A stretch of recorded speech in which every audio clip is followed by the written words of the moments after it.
Vande Mataram students, ધોરણ 9 વિષય સંસ્કૃત.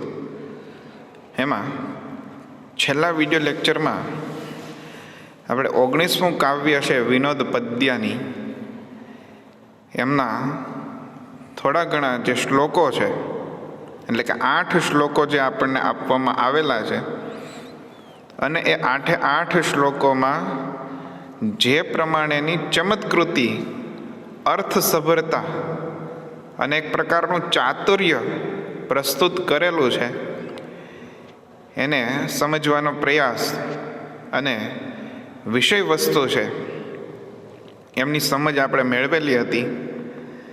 આજે આ 19મું કાવ્ય વિનોદ પદ્યાની છે, એમના જે શ્લોકો છે એમનો શબ્દસહ આપણે પરિચય મેળવીશું.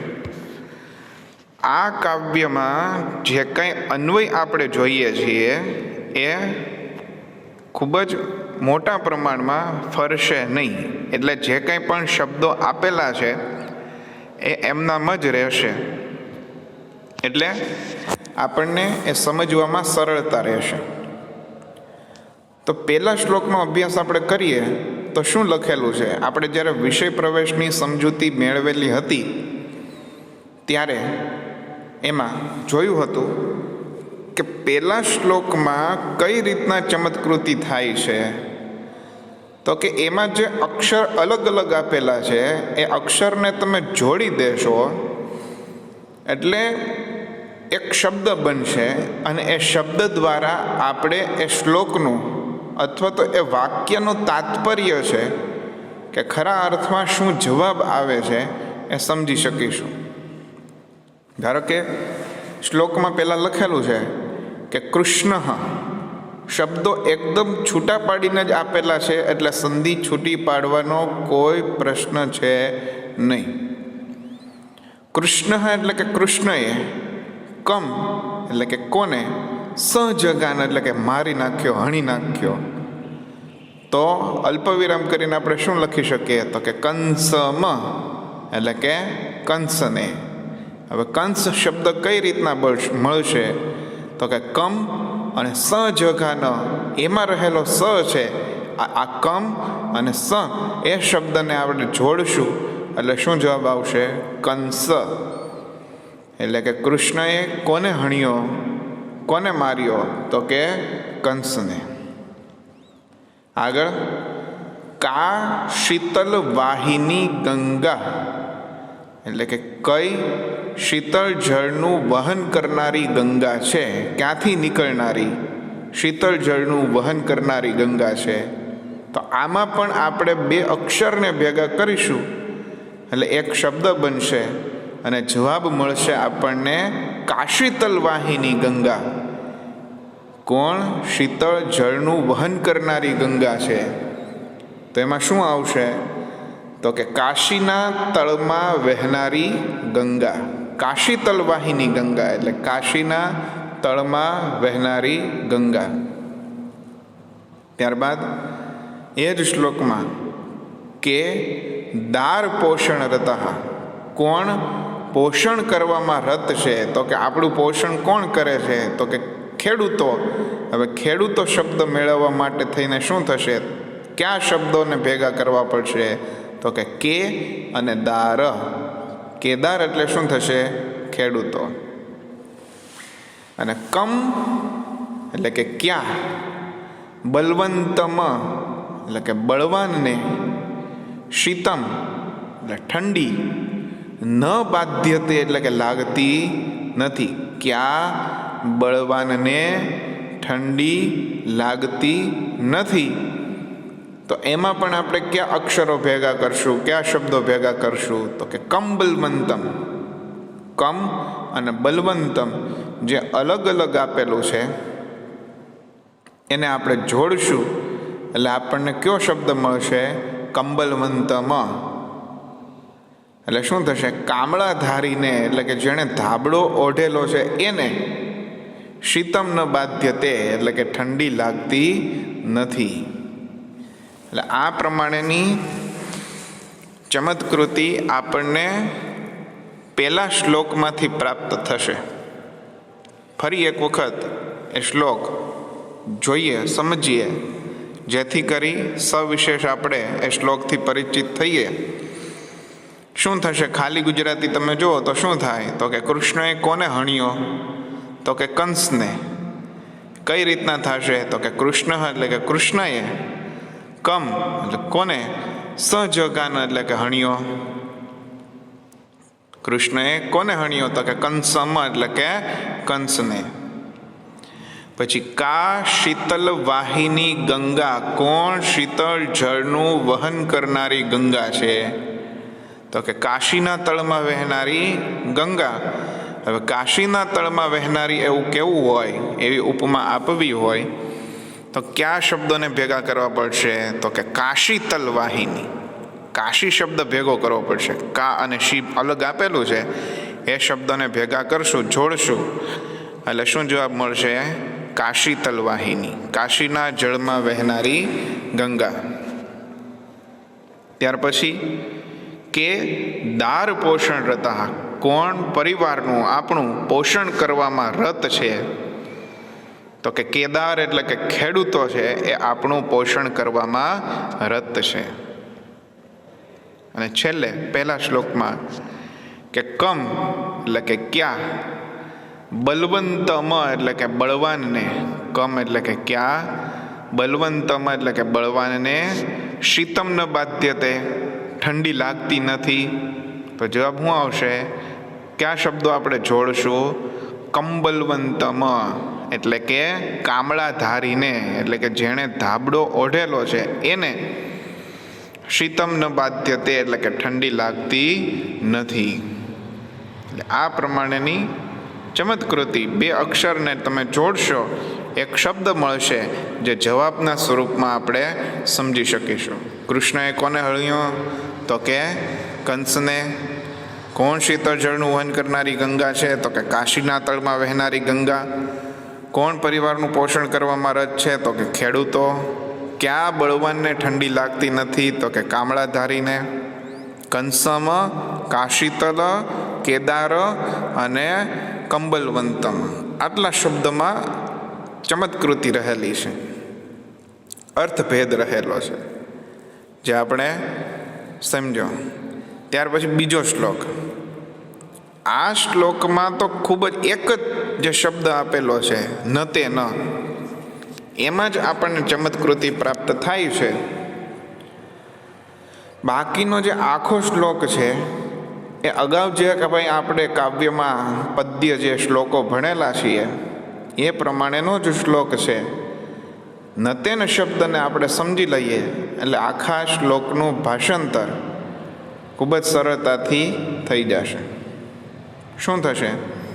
તો કે તાતે ન એટલે કે પિતાએ, તાતે ન એટલે કે પિતાએ, પુત્રમ કથિતમ પુત્રને કહ્યું, મમ આજ્ઞયા, ત્યાં સંધિ છૂટી પડશે, મમાજ્ઞા લખેલું છે ને એમાંથી સંધિ છૂટી પડે અને શું થાય? મમ આજ્ઞયા એટલે કે મારી આજ્ઞાથી, લેખમ લીખ એટલે લેખ લખ, તેના તેણે, લેખ ન લિખિતો, તેના તેણે, લેખ લેખ, ન લિખિતો એટલે કે લખ્યો નહીં. હવે તમે જુઓ શું થયું ભાષાંતર, કે પિતાએ પુત્રને કહ્યું કે મારી આજ્ઞાથી તું લેખ લખ, એટલે લેખન કાર્ય કરવાનું તું કર, કામ કર, લખવાનું કામ કર. આવી આજ્ઞા કોણે આપી? તો કે પિતાએ. કોને આવી આજ્ઞા આપે છે? તો કે પુત્રને.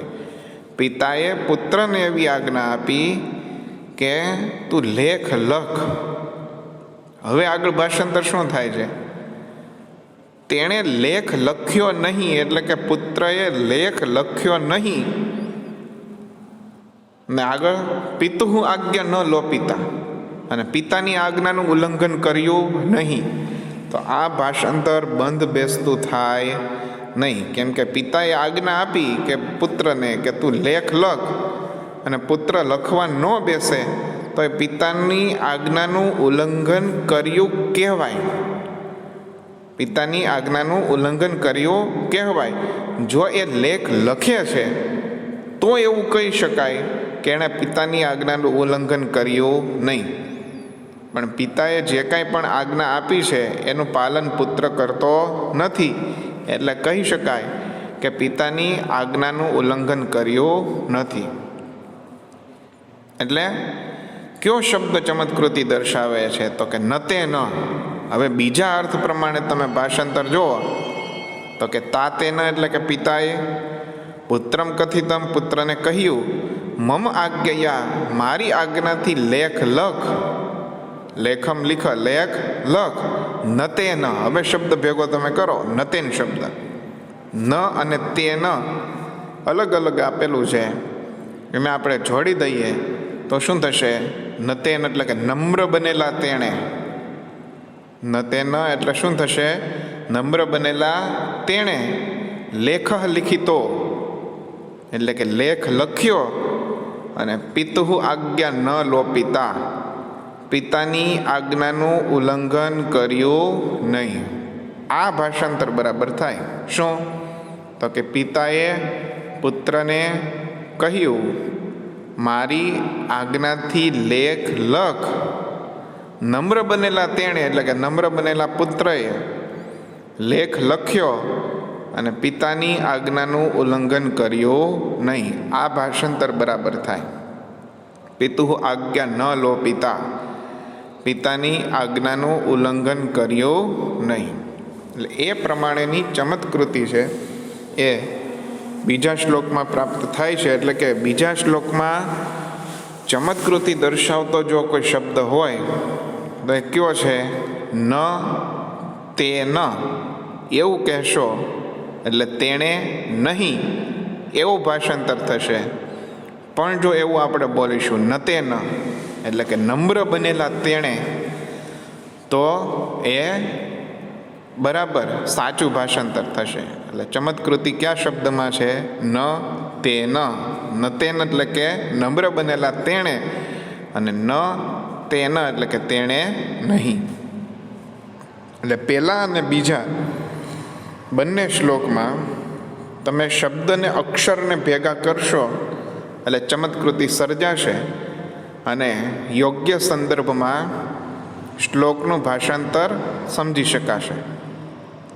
હવે ત્રીજો શ્લોક છે એમાં કયા પ્રમાણેની ચમત્કૃતિ આપેલી છે? શું શીખવાનું છે? તો કે શ્લોકનો જે પદ છે એ પદમાં પહેલું અક્ષર અને છેલ્લો અક્ષર જો તમે જોડશો એટલે તમને જે કાંઈ પ્રશ્ન પૂછવામાં આવેલો છે એ પ્રશ્નનો જવાબ તમને એ પદમાંથી જ મળી જશે.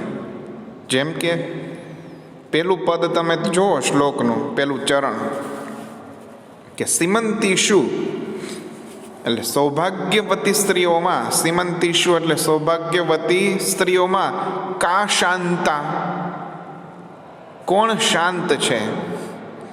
સીમંતીની શું એટલે કે સૌભાગ્યવતી સ્ત્રીઓમાં કા શાંતા, કોણ શાંત છે?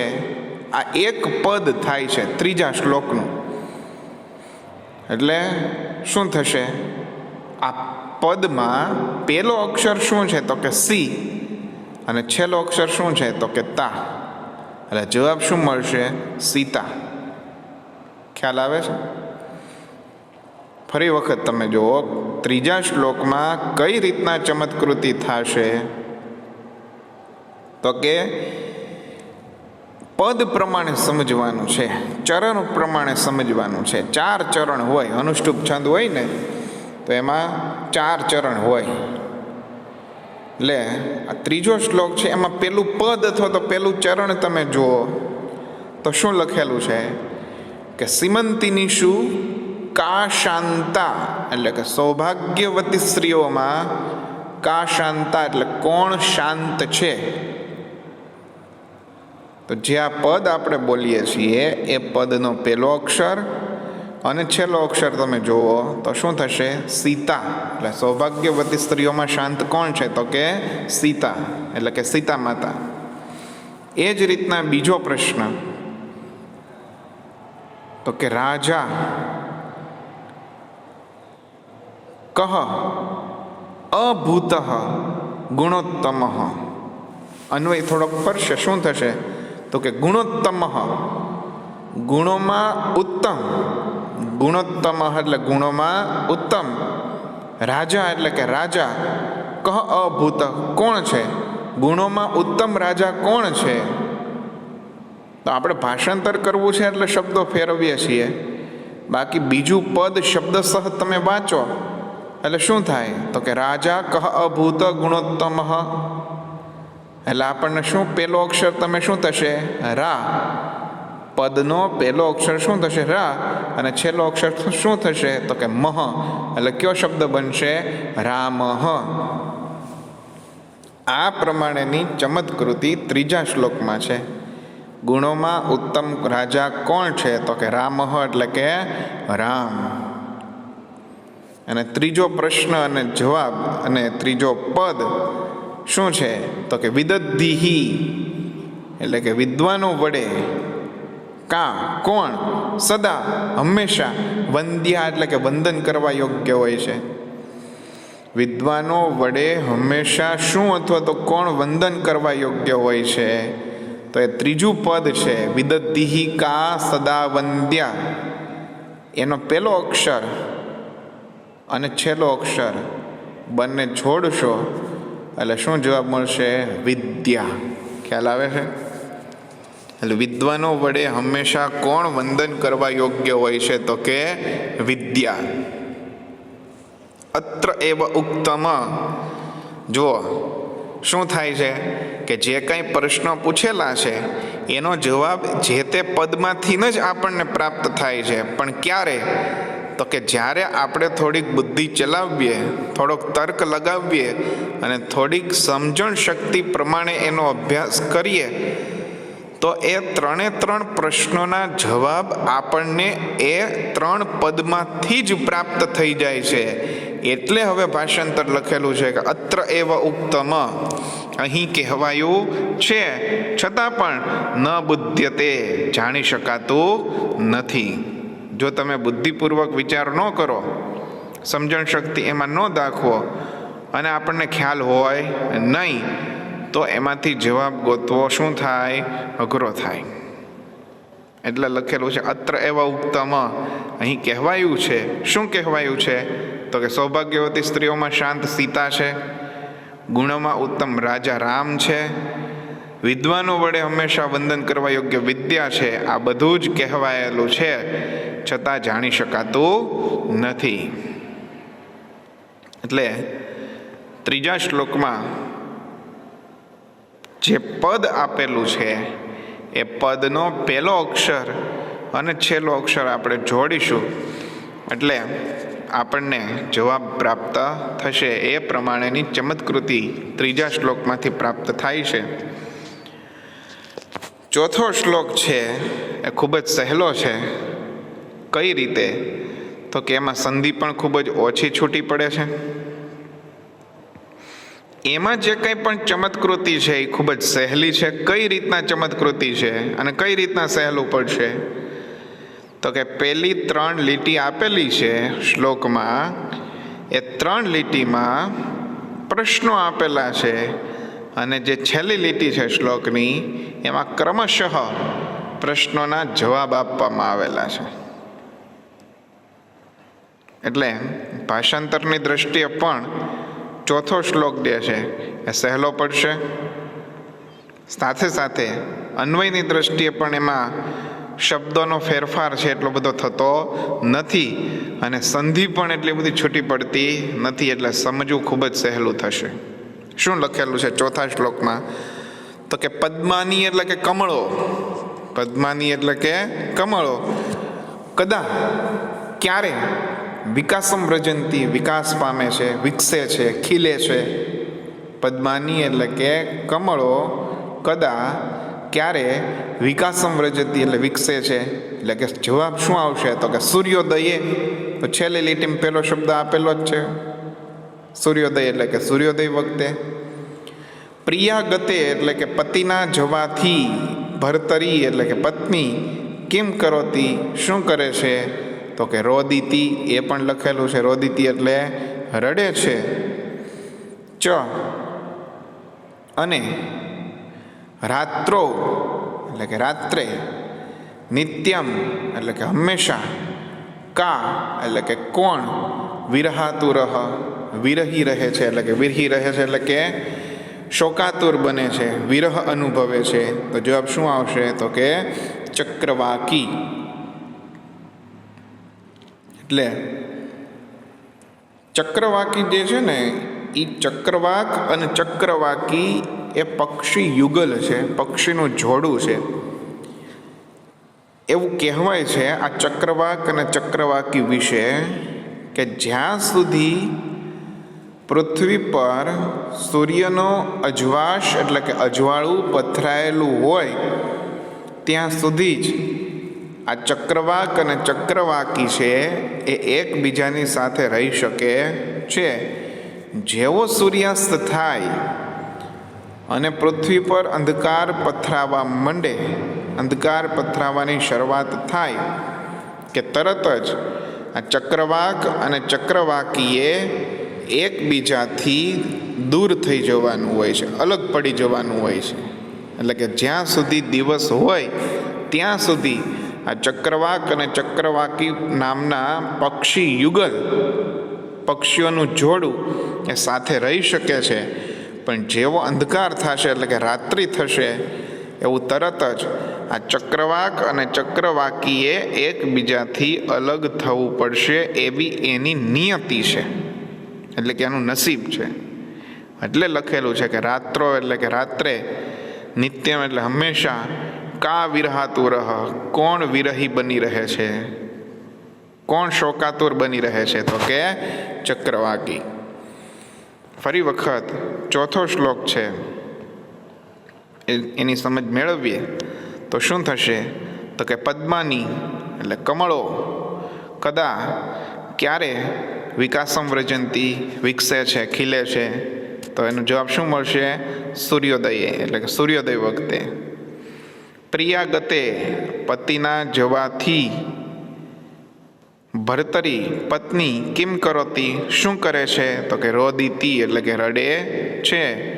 ચ અને રાત્રો એટલે કે રાત્રે, નિત્યમ હંમેશા, કા વિરહાતુરા કોણ વિરહી એટલે કે શોકાતુર બની રહે છે.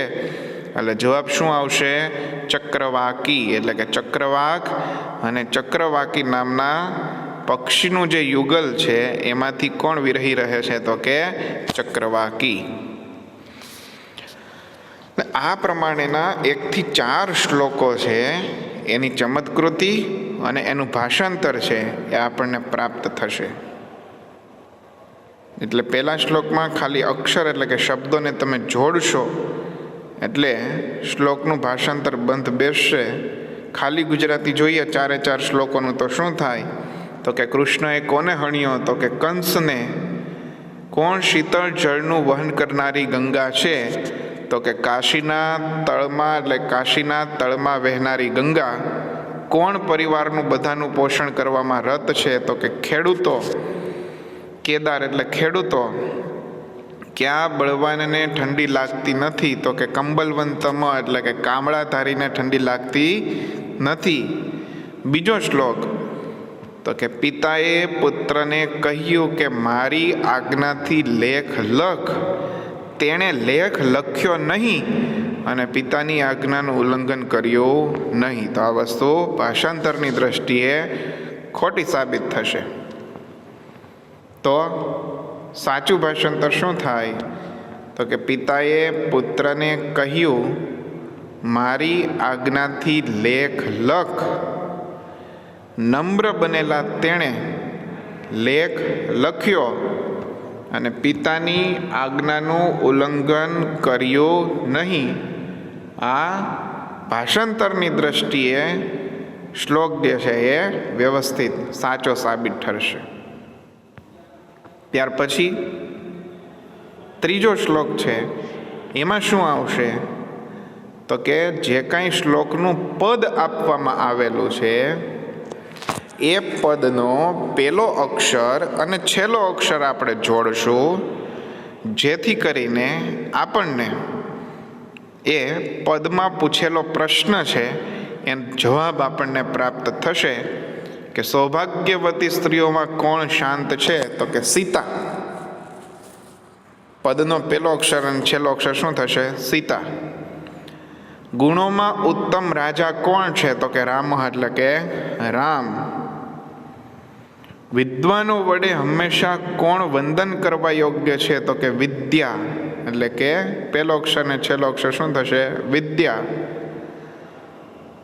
અને શ્લોકની પૂર્ણાહુતિમાં લખેલું છે કે અહીં કહેવાયું છે છતાં જાણી શકાતું નથી. અને ચોથો અને અંતિમ શ્લોક છે એમાં પહેલી 3 લીટીમાં પ્રશ્ન અને છેલ્લી લીટીમાં ક્રમશઃ શબ્દ રૂપે પ્રશ્નોના જવાબ આપણને પ્રાપ્ત થશે. કે કમળો ક્યારે વિકસે છે? તો કે સૂર્યોદય વખતે. પતિના જવાથી પત્ની શું કરે છે? તો કે રોદિતી, એટલે કે રડે છે.